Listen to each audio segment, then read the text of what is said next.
agradecemos la presencia.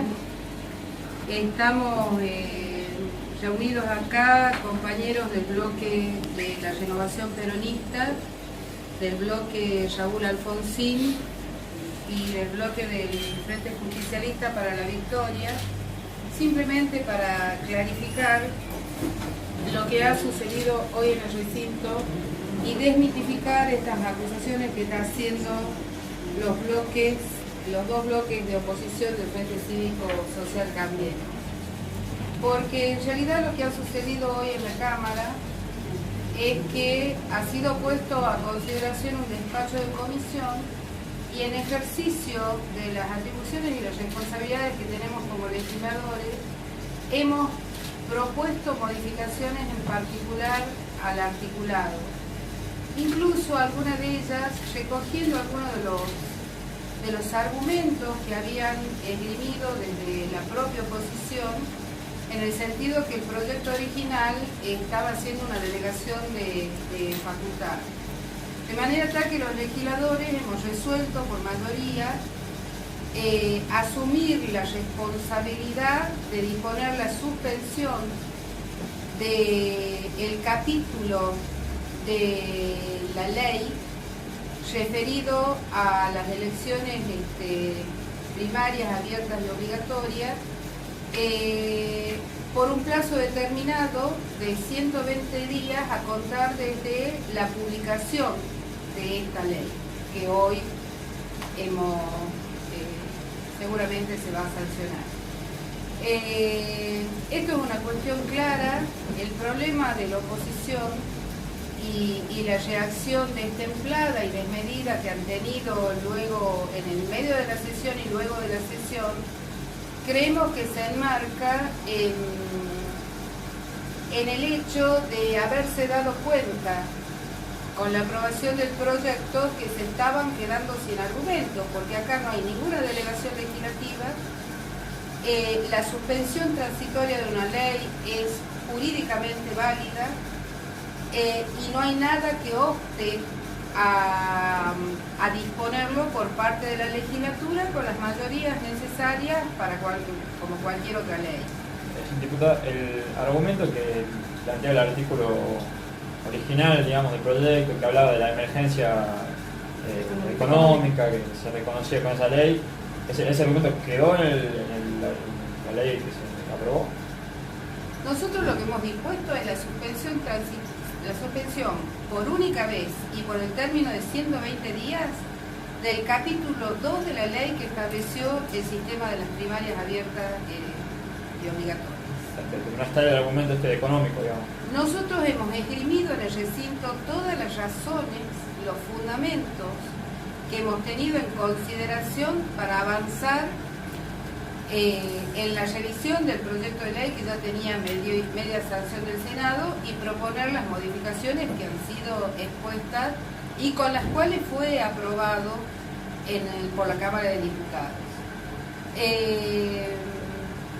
También ha quedado en forma contundente puesto de manifiesto que todo el argumento que ellos esgrimían acerca de la irretroactividad de las leyes y que los plazos estaban vencidos ha quedado absolutamente desestimado, porque cuando el diputado Barros habló de que fue la propia oposición del Frente Cívico y Social Cambiemos quienes negaron la aprobación de la norma sustitutiva propuesta por el Poder Ejecutivo cuando se trató el veto parcial de la ley, ahí recién se dieron cuenta que efectivamente los plazos no estaban vencidos porque los 90 días que ellos hablaban fueron vetados y cuando la gobernadora propuso la sustitución de la norma, la mayoría opositora en aquel momento rechazó la aprobación de esa sustitución.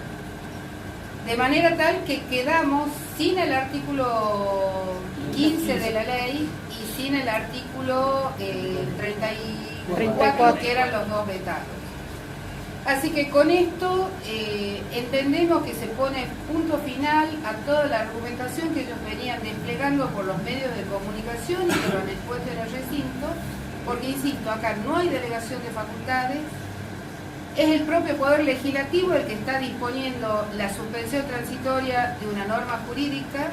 Nosotros no renegamos del sistema de las PASO, simplemente hemos invocado con números y con absoluta claridad cuál es la situación de crisis social que atraviesa la ciudadanía de Catamarca como consecuencia directa de las medidas económicas dispuestas por el Gobierno Nacional y la necesidad de priorizar con los recursos del Estado provincial la atención y contención de los sectores más vulnerables de la sociedad en el marco de una situación que nosotros no hemos generado, sino que lo sufre no solo la provincia de Catamarca, sino todas las provincias. Ahora Cerda hizo una mala interpretación de lo que es la ley vigente en función a que la gobernadora, según lo que él dijo, no ya se le había vencido el plazo para convocar elecciones. Mire, yo no quiero hacer manifestaciones sobre los dichos de un magistrado del Poder Judicial. Nosotros estamos expresando cuál es nuestra posición. Probablemente pueda haber omitido esta consideración con relación a los artículos que fueron vetados y cuyas normas sustitutivas no fueron aprobadas por la legislatura y que cambian sustancialmente la situación fáctica y jurídica que esgrimía el Frente Cívico en todo este periodo previo al tratamiento del proyecto, alegando que no podíamos legislar para atrás. No estamos legislando para atrás. La norma que hemos aprobado es clara en el sentido de que se suspende el capítulo 2 de la ley y que se suspende por única vez y por el plazo de 120 días a partir de la fecha de publicación de la ley en el boletín oficial. Por lo tanto, no estamos legislando para atrás, estamos legislando para adelante con una medida de excepción que es absolutamente transitoria y con plazos perfectamente determinados. Doctora, desde la oposición dicen que esto se trataría de un proyecto diferente al que se trató en comisión. ¿Cuál es la respuesta? Plantean que el proyecto ustedes lo formularon en el recinto, lo cual ellos consideraban que no era válido. Mire, se han dado muchos casos en la legislatura que proyectos que contaban con despacho de comisión, cualquier legislador propone modificaciones y se han sustituido artículos enteros de muchos proyectos.